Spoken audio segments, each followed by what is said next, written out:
Today, we're looking at a purple ink by Levenger Amethyst.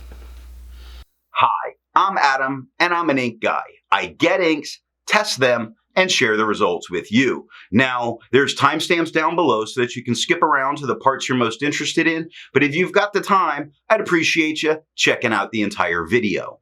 You can also follow me over on Instagram, and if you're new here and like fountain pen inks, I would invite you to subscribe.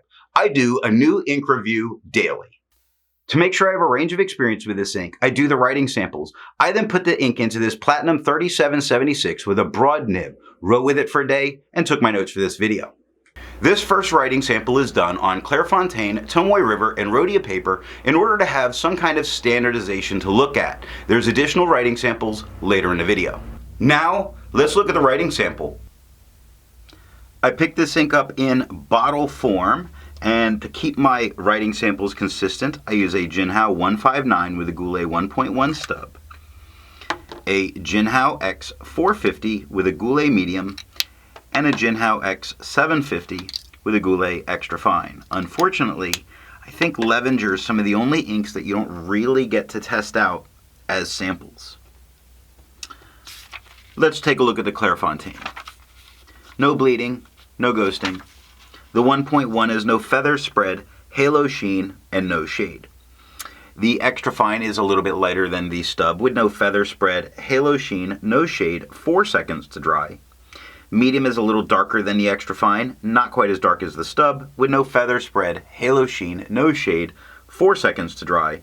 The scrubby for both do show some color variation, although we don't get it in the writing.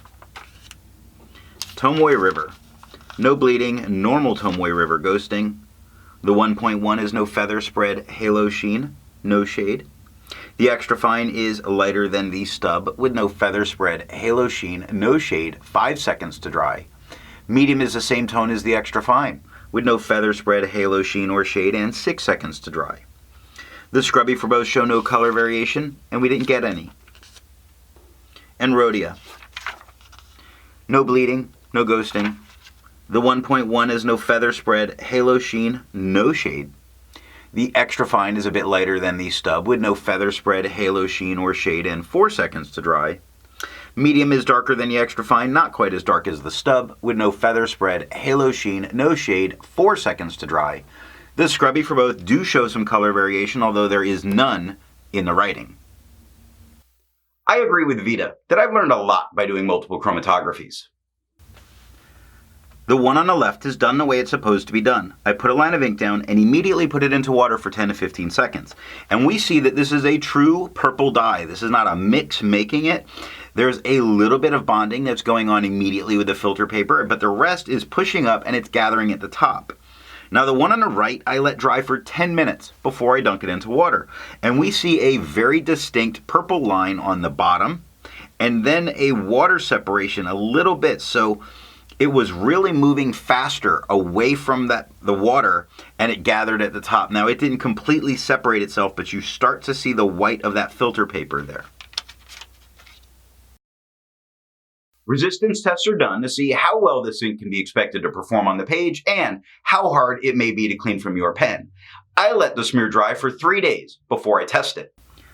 Looking at the highlighter, I would not use this in a note-taking situation because of the amount of blowout. Now, water is removing the dark top layer, but not the bottom layer. And that's like what we saw on the second chromatography, where there was the line, but it still moved, and that's what's happening here. Pen flush is completely reactivating and lifting it off of the paper. That's only 30 seconds of it being there. It makes a very pretty blooming that occurs. Pen flush is all that you need to get this out of your pen. 1/3 bleach solution completely obliterates it off the paper, but you shouldn't need it. For the inks I've tested, I have found an average viscosity of 2.5, with a realm of normal being from 2.1 to 2.9. Now I'm going to link the video that shows how I do my testing and calculations. Levenger's Amethyst has a viscosity of 1.99, making it a wetter ink. To find my average dry times, I use my writing samples done on Clairfontaine, Tomoe River, and Rhodia paper. I average those, and for the inks I've tested, I found an average dry time of 17 seconds, with a realm of normal being from 13 to 21 seconds. Levenger's Amethyst has an average dry time of 5 seconds, making this a very fast drying ink. Instead of finding inks that look like Levenger's Amethyst, I would prefer to find an ink that complements its color on the page. I went for a nice magenta. I went with Private Reserve's Burgundy Mist. The second writing sample is done on yellow Rhodia, white lines, and limon paper. Here we're looking at yellow Rhodia, not to see any kind of performance change, but really to see if we get tone change that occurs for being with a yellow paper.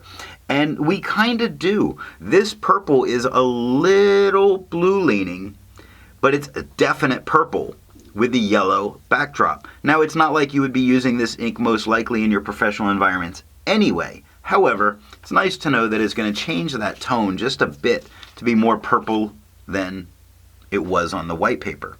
Here we see White Lines paper. Not really made for fountain pens. Their paper has gotten better. Their paper I'm using this year is thicker. I don't know.